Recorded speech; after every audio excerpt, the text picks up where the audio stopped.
ଆମେ ସେଠି ସିଞ୍ଚନ କରିପାରିବା କୁଡ଼ିବ ନାହିଁ। ତାକୁ କ'ଣ କରିବା ଠେକେ କିମ୍ବା 2 ଠେକା ଶୁଖିଲା ଗୋବର ସହିତ ତାକୁ ଫେଣ୍ଟ କରିଦିଏ, ଫେଣ୍ଟି ଦିଏ ଚୂନଟା ହେଲେ ସେତିକିଟା ବେଶୀ ଟିକେ ହେଇଯିବ ଆପଣ ନେଇପାରିବେ ନାକି। ଗାଁରେ ଲଙ୍ଗଳ ମାରି ଦେଇଛ ତାକୁ ତଳେ ତଳେ ତଳେ ତଳେ ମାରି ମାରି ମାରି ମାରି ଟୋଟାଲ ଜାଗାଟାକୁ ଏକଦମ ସିଞ୍ଚନ କରିଦିଅ। ଦୋହଳି ଦେଇକରି ପିକ୍ଚା ପକେଇବେ କ'ଣ ଦେଖିବେ ନା ତାର ଆର୍ଦିନ ଯାଇକରି ଦେଖିବେ ଯେମିତି ଇଟା ଭାଟାରେ ନିଆଁର ତାରାଟା ବାହାରେ ଇଟା ଭାଟାରେ ସେ ତ ମାଟିରେ କ'ଣ ଗ୍ୟାସ୍ ହେଇଯିବ, ଗ୍ୟାସ୍ ବାହାରିବ, ଯେତେ ଗ୍ୟାସ୍ଟା ଥିବ ସେ ଉଡ଼ିକରି ବାହାରିଯିବ। ଆଉ ମାଟିଟାକୁ ଏତିକି ସେ ଚୂନଟା ଗରମ କରିଦେବ ଯେ ମାଟିରେ ଥିବା ଉଇ ପିମ୍ପୁଡ଼ି ଜୀବଜନ୍ତୁ ଜୀବାଣୁ ବ୍ୟାକ୍ଟେରିଆ ସବୁ ଭାଜି ହେଇଯିବେ, ସବୁ ଭାଜି ହେଇଯିବେ। ମାଟି ନିରୋଗା ହେଇଗଲା, ବିଷମୁକ୍ତ ହେଇଗଲା। সেই মাটিরে চাষবাস করতু প্রত্যেক চাষটাকে আপনার নিরোগা পাইবে, কিছু রোগ হব না, না ঝাউড়া রোগ না পত্র পোড়া না মুড় ছোটা কৌশি রোগ দেখতে পাইবে না। কিন্তু সে কেতবে গছ স্প্রে করবে, কেতবে গছ রোপণ করবে না দেখবে 15 দিন লাগিযোগ সেই চূনর গ্যাসটা উঠিবা। গোটে গছ ফার্স্ট লগাইকি দেখ বঞ্চিগলা তাহলে পুরা গ্যাসটা উঠি যাই। যদি সে গছটা মরিগলা জাঁবে গ্যাস বাহার বাহার ଆଉ ଦିନେ 2 ଦିନ ଅପେକ୍ଷା କରିଦିଅ ନାକି। ମାଟି ବିସର୍ଜନ କଲେ ଚାଷବାସ କରିବା ପାଇଁ ଆପଣମାନେ କହିବେ ଠିକ୍ ଅଛି। ବିଶେଷ କରି ତ ଝାଉଁଡ଼ା ରୋଗ ହେଉଛି ବିଲାତି ପାଇବ ଆଉ ଏକାଥିରେ ପ୍ରାୟତଃ ହୁଏ ନାହିଁ ନାକି। ତ ସେଥିପାଇଁ ଯେଉଁମାନେ ବିଲାତି ବାଇଗଣ ଚାଷୀ ତାକୁ ସ୍ୱତନ୍ତ୍ର ଭାବରେ ଏ ଟ୍ରେନିଂଟା ଆପଣଙ୍କୁ ଦେବା ପାଇଁ ପଡ଼ିବ ଠିକ୍ ଅଛି। ତ ବର୍ତ୍ତମାନ ତ ମଞ୍ଜି ଯଦି ସେମାନେ ଉନ୍ନତ ଧରଣର ମଞ୍ଜି ଆଣିଲେ ତାକୁ କେଉଁଠି ଚାରା ଦେବେ?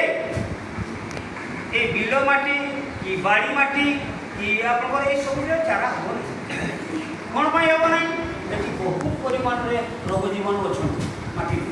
जदि आम चारा देवा जिते बारे गाड़ी फुटी कर गछटा सिजन हो तार चेरबारे से रोग जीवाणुर भाइरसटा बाधी गछटा रोग हो। तो तेणुक निरोगा माटी चयन करने कहे। निरोगा माटी कौटी पाइबे? एक तो उई माटी भी निरोगा माटी उई जो गणना करते निरोगा माटी नहने शुणु लिंब गच तलर माटी नहने खनिज गच तलर माटी पूरे कांत पूरी से माटीटा खत खत काटी कर पूरा पाक करदे तापर से बेड तैयारी कर चारा देवे हेले गछटा निरोगा बाहर रोग हम नहीं ठीक अच्छे। तो जिते चारा लगेला लाइफ लगेला प्रकार हो से चारा को भी विसर्जन करेंगे। से चाराटा को भी विसर्जन करने केमती विसर्जन करेंगे? 1000 कि 2000 5000 चारा विसर्जन करने आप 100 ରୁ 150 ग्राम कंचा हल्दी ने तो कंचा हल्दी गुडी आनिक जे गुडी कर रखि सीझा ही न से हल्दीटा कम दब 100 ग्राम हल्दीटा को शिଳରେ मेहीकरी बाटी दियो आ गोटे छोटिया जगार 2-3 लीटर पानी दियो ताको हल्दी पानी कर दियो से बाटा हल्दी पानी कर दियो। सन्ध्या बेले जो बिलाती बैगण कोबी लंका लगे यही चारा दि जाए बुझे ना। तो से चाराटा को आनिक से हल्दी पानी में जोड़ी दियो तार चेर 2 घंटा 3 घंटा 4 घंटा से हल्दी पानी तार चेर साइड से खाई जाओ। जदि कौन सी रोग जीवाणुर भाइरसटा लगी विशेषकर ना 50% कर हल्दीटा गोटे एत बढ़िया एंटीबायोटिक जिनस आप कही हे ना। आम प्रत्येक दिन दैनंदिन आम हल्दी खाऊ तरकारी सी आमको आम देहर क्षमता रक्षा करुच्ची रोग जीवाणु को प्रवेश करने को देना आदि थे आउट करने शक्ति अच्छे बुझिपारे।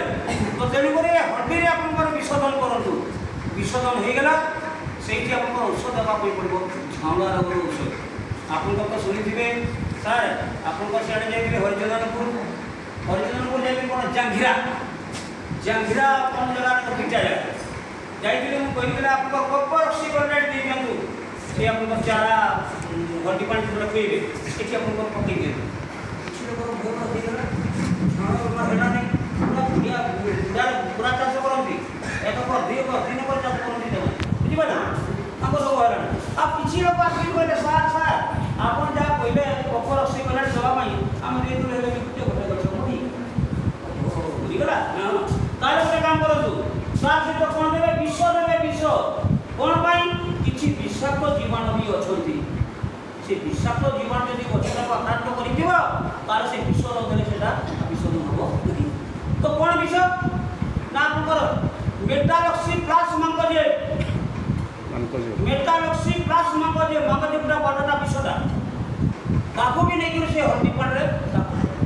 ଫେଣି ଦିଅ ଗୁଳି ଦିଅ ତାକୁ ସେ ଚେର ସାହାଯ୍ୟରେ ଗଛ ଖାଇଲା ପରେ ଆପଣଙ୍କର ଯଦି ବିଷାକ୍ତ କିଛି ଜୀବାଣୁ ତାକୁ ଆକ୍ରମଣ କରିଥିବ ତାର ସେ ନଷ୍ଟ ହେଇଯିବ, ତାର ବିଷଟା ନଷ୍ଟ ହେଇଯିବ। ବୁଝିପାରିଲେ? ତାପରେ ସେ ଗଛର ଝାଉଁଳର ରୋଗଟାକୁ ଚିହ୍ନେଇବେ। ଚାଷୀମାନଙ୍କୁ ଝାଉଁଳା ରୋଗ ଚିହ୍ନେଇବେ। କେମିତି ଚିହ୍ନେଇବେ? ଦେଖନ୍ତୁ, ସେ ହଣ୍ଡି ପାଣିରୁ ଗୁଟା ଗଛ ଟେକି କରି ଧରୁ ଅଗଲାରେ ତାର ଚେରଗାରେ ଯଦି ସୂତାଟାକୁ ଗଣ୍ଠି ମାରିଲା ଭଳିଆ ଯଦି ଗଣ୍ଠି ଥିବ ସେଇଟା ହେଉଛି ଝାଉଁଳା ରୋଗ। କିଛି ଜୀବାଣୁର ଭାରଟା ବାଜିଗଲେ ମୁଠି ବାନ୍ଧିଯାଏ, ମୁଠିଡ଼ି ହେଇଯିବ, ସେଠି ଆଉ ଖାଦ୍ୟ ଯିବା ଆସିବା କରିପାରିବନି, ସୂତାଳ ହେଇପାରିବ ନାହିଁ। ତେଣୁକରି ସେଇ ଗୁଠି ଗୁଡ଼ାକୁ କ'ଣ କରିବେ? ଆପଣଙ୍କର କାଟିବା ପାଇଁ ପଡ଼ିବ। ବିଶେଷ କରି ବର୍ତ୍ତମାନ ଚାଷୀମାନଙ୍କୁ ମୁଁ ଦେଖୁଛି ଚେରଟା ଖୁଣ୍ଡି ଦେବେ, ଲଗେଇ ଏମିତି କରଣା ବି ନୁହେଁ। ନଖ ବିଷ ଲାଗିଯିବ, ସେ ଗଛର ଅଟୋମେଟିକ୍ ରୋଗ ହେବ। ସେତେବେଳେ କହିବ ତୁମର ଭିଟାମିନ୍ କାମ ଦ୍ୱାରା ନାହିଁ, ତୁମର ସାରଟା କାମ ଦ୍ୱାରା ନାହିଁ, ତୁମର ଏଟା କାମ ଦ୍ୱାରା ନାହିଁ।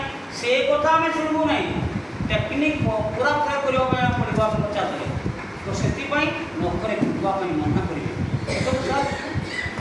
ଆଗକାଳର ବୁଢ଼ାମାନେ ଏତେ ଜ୍ଞାନୀ ଥିଲେ, ଏତେ ଜ୍ଞାନୀ ମାନେ ବୁଦ୍ଧିବନ୍ତ ଲୋକ ଥିଲେ, ସେମାନେ ଚେରଟାକୁ କଣ୍ଠିକାରେ ରେସୁଥିଲେ ପୁରା, ନାଇଁ ନା?